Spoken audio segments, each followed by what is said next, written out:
Good morning, Morai Rabotai, Bruchim Abayim. We are continuing on Masechet Makkot, and we are at Daf Tet Zayin, Amud Aleph, 2 lines down from the wide lines.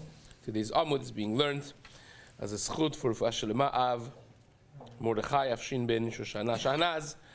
Someone that is dedicated also for Refuah Shelema Av Rachel Simcha Bad Nahid, that should have full recovery. Refuah Shelema Be'ezrat Hashem. Amen.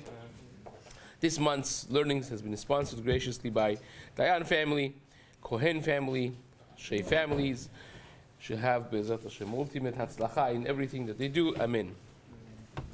So we started the discussion of how many exceptions, how many cases you have that bitelo velo bitelo or kiyemo velo kiyemo both apply.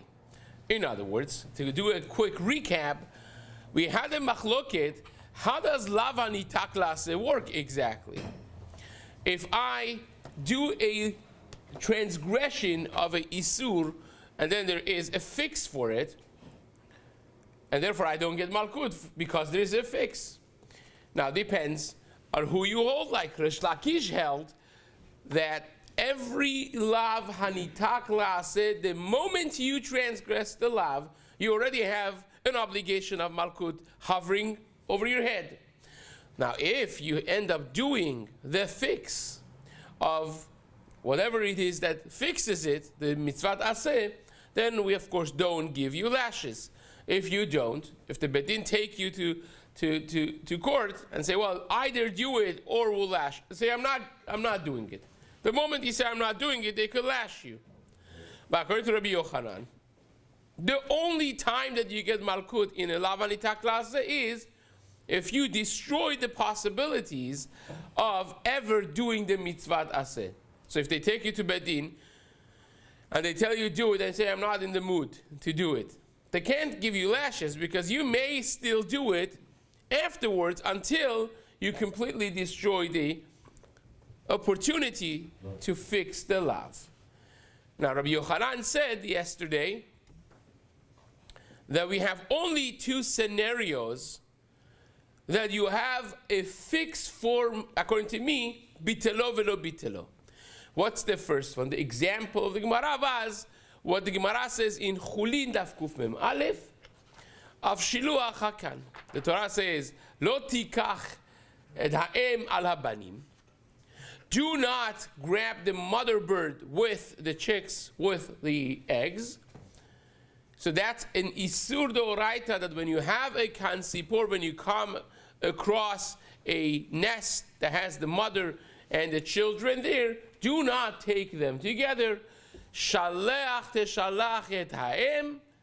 You should send the mother away. V'tabanim tikach lach. And you take the chicks. So there is a isur. So if you took the mother bird, now you still have the mitzvah of Shalach teshalach et ha'em. Send the mother away. So that's a fix. How about if I shechted the mother? Oh, if you shechted the mother, then you can't send her away anymore. So says Rabbi Yochanan, that is an example of bitelo velo bitelo. We will give you lashes because now you transgressed a lotase and you destroyed the possibility of fixing it with the aseh, with the positive mitzvah of shaleach teshalach et ha'em. Fine. So that's Rabbi Yochanan. So then he said, there's another one. Rabbi Elazar said, what's the example? And Rabbi Yochanan said, I'm not telling you. Go find out which one is the second one. Now the Gemara started a journey of going through examples of what can possibly be the second one. So says the Gemara. Let's quickly just read the recap. Amar Rabbi Yochanan, En lanu ela zot, anu en lanu ela zot ve'od acheret. We only have this case of shiluach hakan and one more case. And Rabbi Elazar says, Hecha. Which one is it? Amaleh lechi tishkach. When you find, we'll talk about it. That means go try to find it on your own. Nafak dak va'ashkach. He went and he paid attention and he found a possible case. The Tanya, we learned in the Braita, Ones shegiresh et im Israel hu machzir ve'eno lokeh. a person that was ma'anes, a woman, rapist. Now he has to marry her. And he can never divorce her. What happens if he divorced her? So it says the Braita, it's a Braita that we had before. If he is not a Kohen, then he has to return her again, marry her again. So if he marries her again, he doesn't get lashes. Well, you can't take him to Beit Din and according to Rabbi Yochanan and say, well, just here's the tabat, either marry her or we give you lashes, because maybe he's going to do it in 10 years. Who knows? So according to Rabbi Yochanan, so far you don't have bitelo. How would be the bitul of this mitzvah? So says the Gemara, no problem. Well, if he's a Kohen, of course he can't. He'll get lashes immediately. That's good according to Resh Lakish. Kiyemo velo kiyemo. You take him to Beit Din and say, you either do it right now, you take her back, marry her again, or we'll lash you. Chazaku Baruch. According to Rabbi Yochanan, it's bitelo velo bitelo. He's not obligated to get lashes until he nullifies the possibility of ever marrying her again. How do you do that? By shiluach, you could kill the mother. Once you kill the mother bird, there's no mother to send away. So we understand how you could be mebatel to ever have a possibility again to do the mitzvah daseh.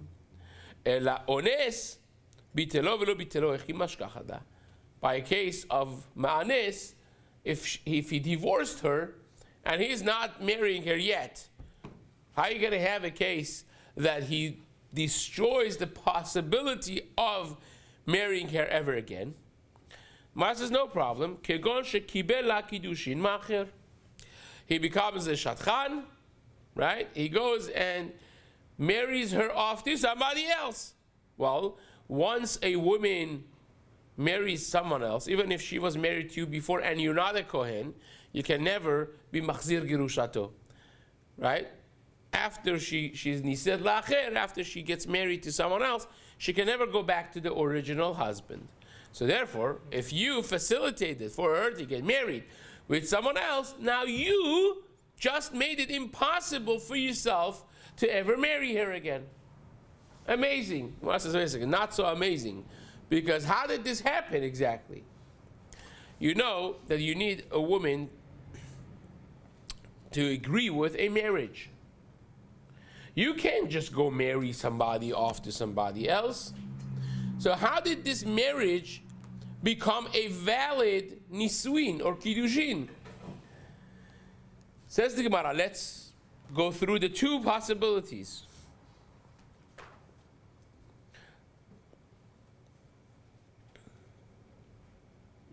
Amarav. Did you skip something? Yeah, we skipped the case of killing her because we went through this yesterday, right?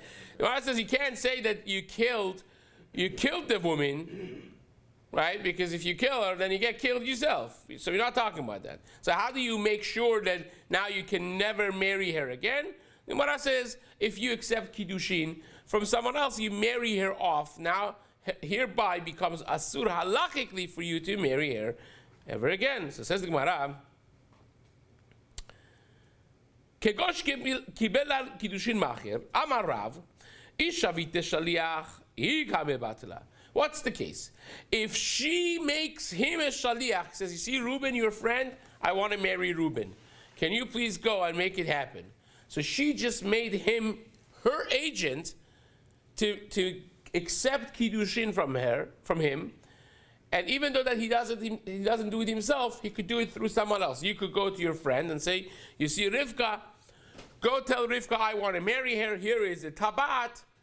Instead of saying harat mekudeshet li betabat zu, you could say harat mekudeshet the Shimon, Reuben, whoever your friend is, betabat zu, so long as she agrees. But if she sent you to go marry your friend to her, then you didn't destroy it, she did. She initiated this second marriage, thereby you cannot marry her, that's correct, but you didn't do it, she did it.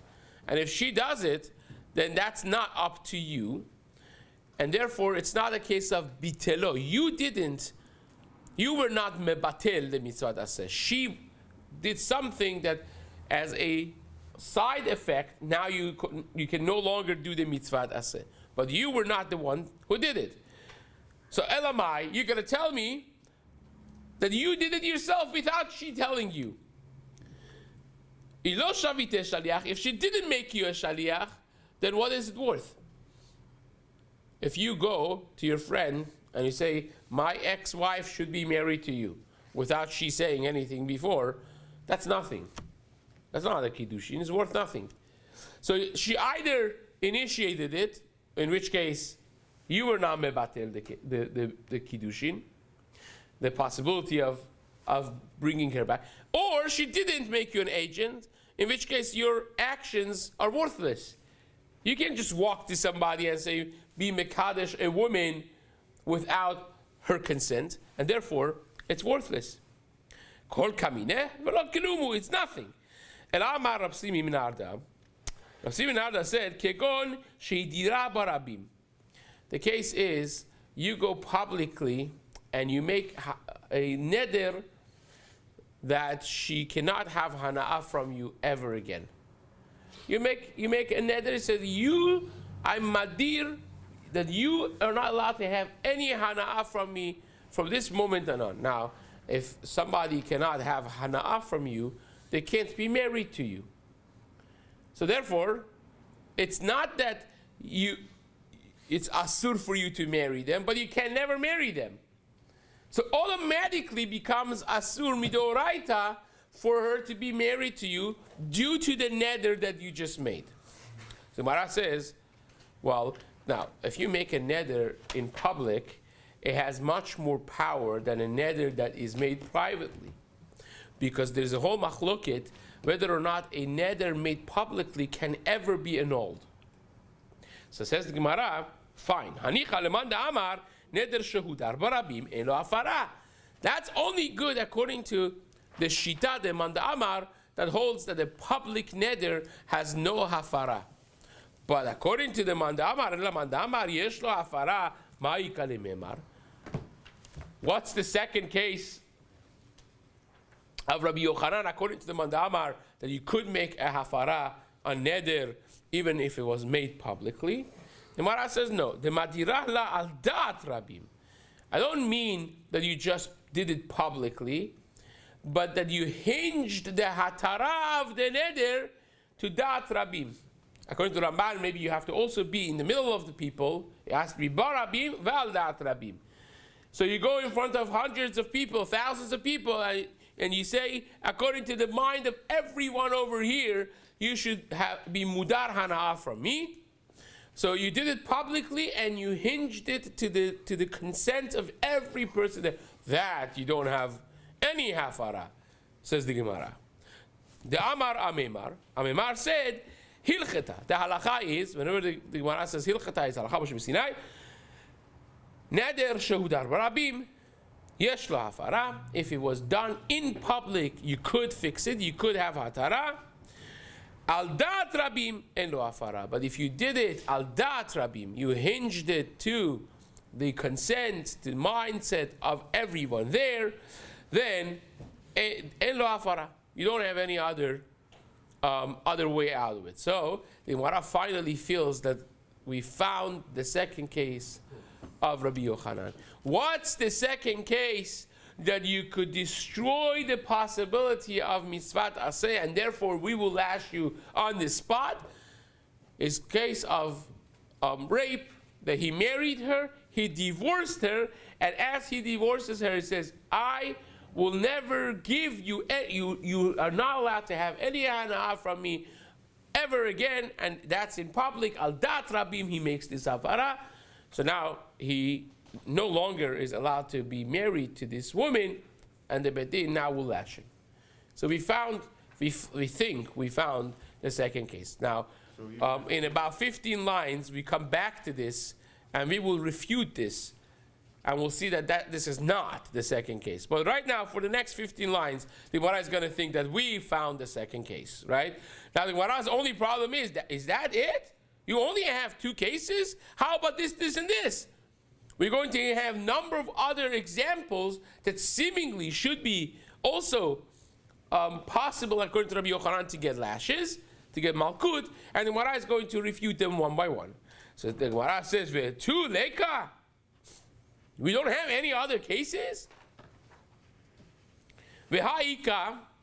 We have 3 other cases that I could think of, says the Gemara. Gezel, the Rachmana Amar, lo tikzol.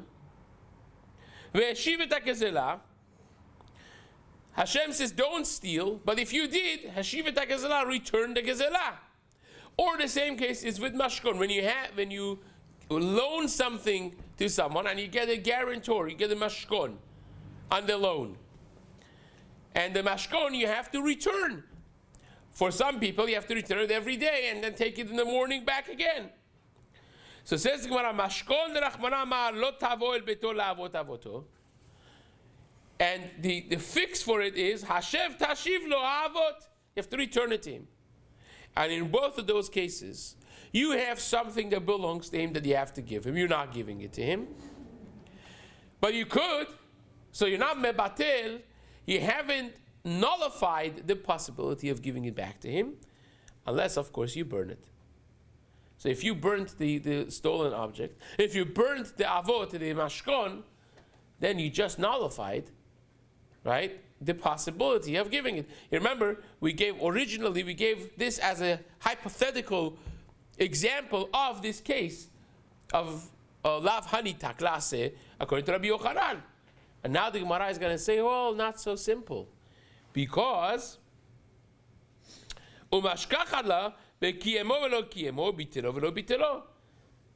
because you could burn it. Says the Gemara,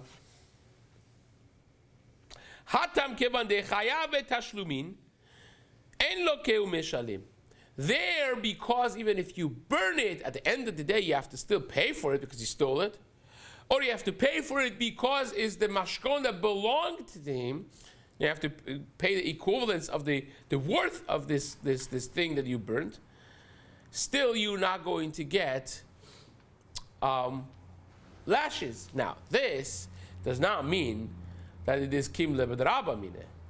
It does not mean that that's a regular case of 2 onashim, because Rabbi Yochanan, we know, holds that if you have malkut mamon, it's lokev eno meshalim. That's what Rabbi Yochanan holds by when you have 2 onashim. We are talking about a simple case, according to the Gemara here. The fact that you pay money for this is considered by itself returning the gezela. That means if you don't have the gezela available, here the Gemara is of the opinion that if you pay the monetary value equivalent of that, that is considered ve'eshiv et ha'gezela asher gazal. It's not a kim lebedraba mina, because that would not work according to Rabbi Yochanan, since Rabbi Yochanan holds if you have malkut and mamon, if you have lashes and payment financially, you will get lashes and you will not pay. But at the end of the day, the Gemara says that's not a good example, right? Matkif la Rabbi Zera, haika mashkono shel ger. But there is, in the case of mashkon, there is one scenario that would be, and that is a mashkon of a ger tzedek. Now, a ger tzedek that just became a ger tzedek, does he have any halachic relatives? Doesn't have halachic relatives. So if he doesn't have halachic relatives, what happens if you have the mashkon of a ger?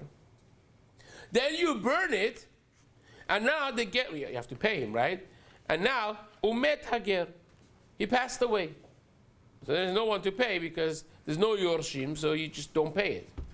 Gemara says, well, you see, you have a case that you don't have to pay. Gemara says, that's not true at all. Because the moment that you burnt it, you are chayav to pay. It just happens to be that the chiyuv did not ever take an actual form because he passed away. But just because he passed away doesn't mean that you were mebatel the mitzvah aseh. The moment that you burnt it, You completely got rid of the mitzvah aseh, and the fact that he died does not change the reality.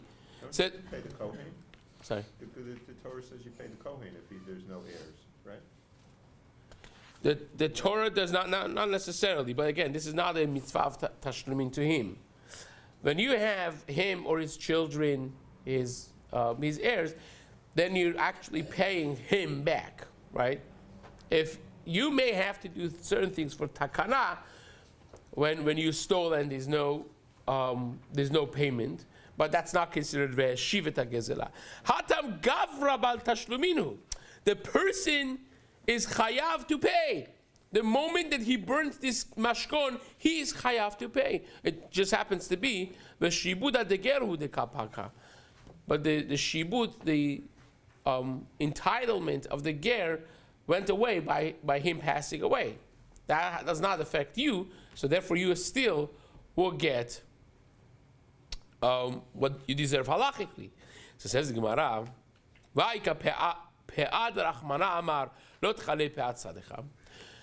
we have a case of pe'ah. That means when you harvest your land, you have to leave the corners for aniyim. And the way the Gemara is understanding this pasuk is, you leave the pe'ah for aniyim. I'm reading the full pasuk from the side for you. When you harvest your lands, it's a lo ta'aseh, a negative mitzvah. Do not finish harvesting the corners of your field. Don't harvest it. So that's a lo ta'aseh. And then says the Gemara, le'ani v'lager ta'azov otam ani Hashem. Leave them for ani and for ger. So the Gemara is understanding this as a lav hanitak la'aseh, that even if you ended up harvesting it, don't take it home. Leave it there for him.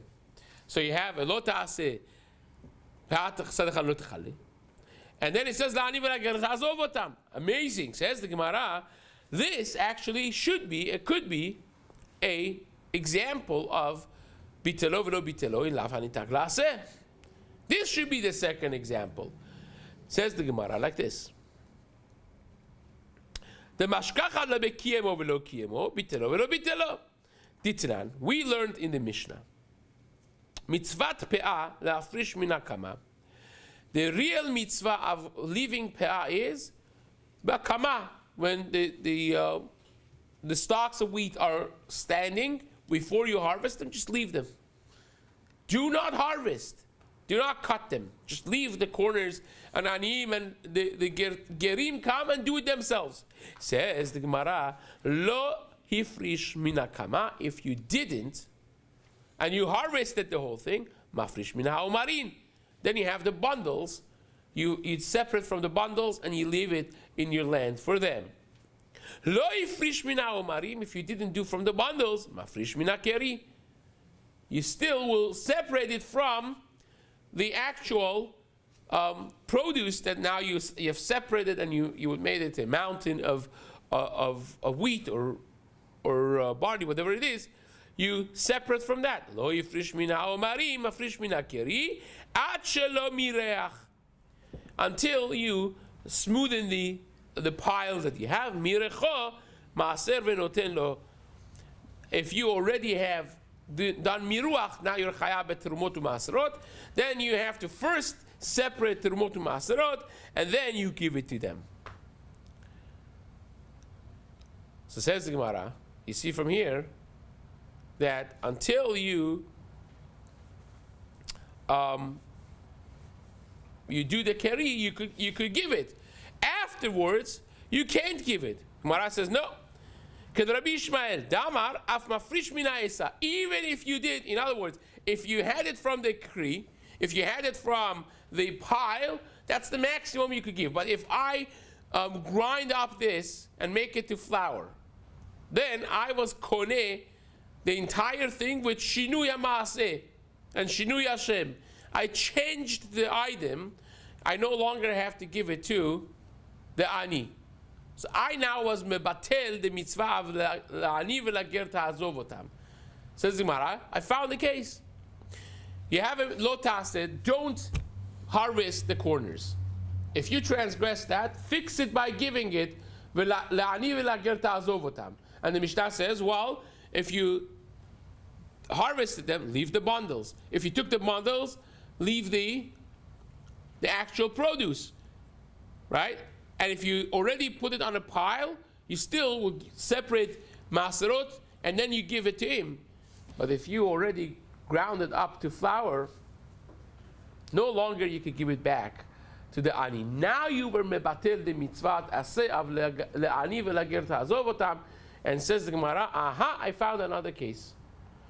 You could have, according to Rabbi Yochanan, a lav hanitak la'aseh, that you could nullify the possibility of ever doing the mitzvah aseh. Here, by grinding up the wheat, the produce, you were mebatel the mitzvah aseh. You should be getting lashes right now. Gemara says, no. You have Rabbi Ishmael over here. Rabbi Ishmael says, even if you ground it up, you made it to dough, you give the dough to the ani, right? So he says, according to Rabbi Ishmael, you're good. Says the Gemara. Kada Rabbi Ishmael. The Amar, af mafrish min ha'esa. You could even separate the portion of the ani v'lager from the dough that you needed after grinding it up to flour. Gemara, that didn't help so much. You just delay it. Even according to Rabbi Ishmael, nami mashkachat de achal isa. If you made a beautiful luscious challah and you ate the challah, then you were mebatel it, right? So you could be mebatel. Elazot ve'ot acheret aha, says the Gemara. This is indeed the second case of Rabbi Yochanan. So what happened with the previous case, right? I thought we had a case. What was the case that we suggested a few lines ago? The case of ones. Gemara says, ones is not a good case. Why? We're going back to that now. Aval ones lo. Dehecha amrinan al dat rabim en lo afara. The answer that we gave was that if you made a neder that she can't have hana from you, and you made it al dat rabim, you made it talui to dat rabim, you hinged it on the consent and the mindset of all the people there. We said it doesn't have hatara ever. It's not so much of an ever. There's one exception. It's only lidvar hareshut. It's for mundane things that we don't do hafara. But for dvar mitzvah, we do hatara for it. If you make a neder al dat rabim against a mitzvah, we definitely take you and we do hafarat nedarim and you go do your mitzvah. So the only case that we say, when you make a public neder and you hinge the neder on the consent of everyone else, that you never could have hatarat nedarim, is only if it's not for dvar mitzvah. But if it is for dvar mitzvah, we do have hatarat nedarim. Says the Gemara, aval dvar mitzvah yesh lo afara. And we have a perfect example for this. The example is, ki hadahu makri dedarki. There was a Rebbe. They have a pasha be'nikui. He was a little bit too tough on the kids. He disciplined them a little too much. And Rav Acha was very unhappy about this. He said, you're going to ruin their experience of learning Torah with disciplining them too much. You're fired. You're fired, and I make a neder. We will never, ever take you back as a Rebbe, ever again. Al dat rabim. And I said, I'm going to make it in a way that no one could break it. Al dat rabim, he made a neder that this person can never become a Rebbe again. And what happened was, Ahdere Ravina, the Rosh Yeshiva Ravina took him back. How so? Because he turns out this guy was the best Rebbe ever. He was in clarity, in delivery, in explaining it, in all the other aspects of teaching. He was the top of the line. He was just a little bit too tough with the kids. So Ravina said, we need him back. We can't replace him with anyone else that's remotely as good. So it's a mitzvah to have the best Rebbe for the kids. So he made a hatara on that neder, and he brought him back and hired him again. So you see from here that you could actually do hatarat nedarim. So therefore the case of onus is out the window, because you could do hatarat nedarim, and here he has a mitzvah. Lo yuchar shalecha kol yamav. He can never send her back kol yamav ba'amod v'achzer dami, as we saw in the previous daf. Therefore, we will bring him to the Bedin, we'll make a Atarat Nedarim, who will marry her again, and that's not the case of Rabbi Yochanan. So we end up with two examples, the example of Shiluach Hakan, and the example of Pe'ah leaving the corner of the Sadeh for Aniyim, in which case you could actually be nullifying the possibility of going back and doing the mitzvah daseh, and in that case a person will get Malkut, but Hashem will continue the days to come.